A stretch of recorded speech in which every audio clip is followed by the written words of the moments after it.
Have you ever walked out of an important meeting and thought, what the hell happened to me? Maybe you went back to your car after that, or went back to your desk and sat down and started replaying those conversations. And suddenly, in a flash, the perfect answers appeared. The statistics you forgot flashed. The questions you should have asked popped up, and the arguments you should have made was just there. But it was an hour late.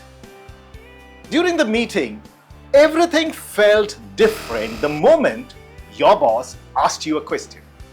Your mouth went dry, your heart started racing. The information you studied 100 times suddenly didn't feel familiar. Most of us blame ourselves. I should have been more confident. I should have handled that pressure better.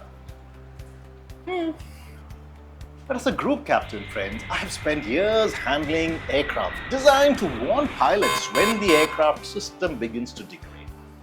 The strange thing is, nobody ever taught us how to recognize these warning lights inside us. And to understand why those lights matter, I would like to introduce Rohan to you. Rohan is a young, energetic engineering lead. He knows the design, he knows the numbers, he knows the risk, he knows his job. He walks into the boardroom completely prepared for an important meeting. The meeting begins. Everything goes well till a senior vice president leans forward and says, Rohan, are you absolutely certain this infrastructure won't bottleneck under a Tier 1 load? That was a fair question. Rohan knew the answer, but something snapped. His thoughts became noisy. Have I missed something? Are they seeing a risk which I didn't notice? Have I got my numbers wrong?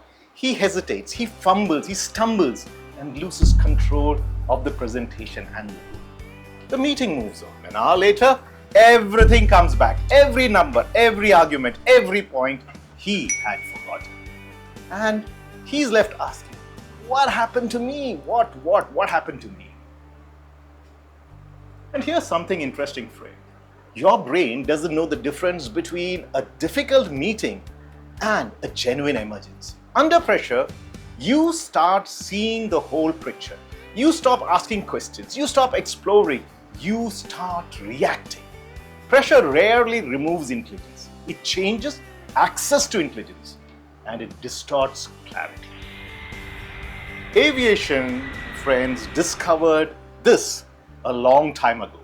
Unfortunately, it learned that lesson through a tragedy. Air France 447 in 2009. It was a normal flight over the Atlantic till the autopilot suddenly disconnected. The aircraft was still flyable, the engines were working, the flight controls were perfect. And their pilots hadn't forgotten their training. Their intelligence hadn't changed. But something else had. Suddenly, warnings started flashing and the pilots couldn't comprehend, and pressure increased. One pilot, for reason not known, pulled back the yoke and the aircraft started climbing. It started losing speed and stalled. The recovery from a simple stall is just to lower the nose, recover airspeed, and fly the aircraft. But the crew never fully understood what the instruments were showing because of a blocked pitot head device. The cockpit voice recorder captured a heartbreaking sentence just before it crashed. We have lost all controls of the airplane. We don't understand anything. We have tried everything. This wasn't an intelligence failure. It was a situational awareness collapse under self-induced pressure. Now think about Rohan, or think about yourself too. You are in a high-stakes meeting. Your meeting room isn't 38,000 feet above the Atlantic, and your brain doesn't need to know that. But because of the stakes involved in the meeting, pressure starts building. Something starts feeling different. Kind of task saturation is rising. You feel overloaded. And if the mood in the room is hostile, judgment stability reduces. You start trusting yourself. You rush. You ignore alternatives. And then if someone interrupts or challenges you, you freeze, you go silent, you say things you later regret. Most of us don't realize it happening. Aircrafts have warning system. Human beings actually also have it. The problem is we have simply never learned to recognize them. Rohan saw the pressure markers build. The Air France crew saw it happen. You probably have seen it happen to yourself too, but did not take corrective action. Within the EC³ framework, we call this human ICAS. It is a system for detecting invisible human failures before they become visible performance problems.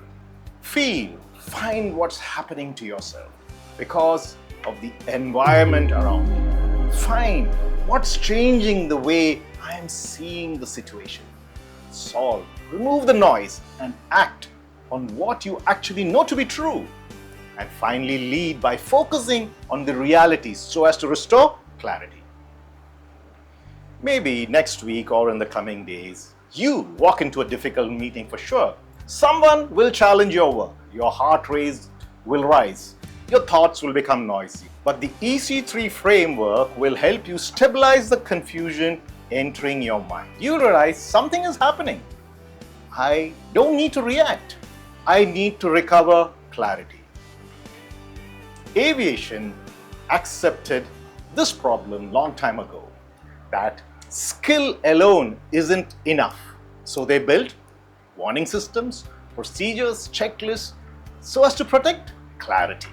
Maybe leadership should also do the same, because pressure rarely removes intelligence. It disconnects clarity. Remember, the aircrafts have warning systems, and we humans have them too.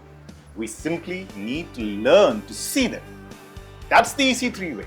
Feel the signal, find the distortion, solve the real problem, and lead with clarity, so as to deliver performance beyond expectation. Signing off, Jai Hind.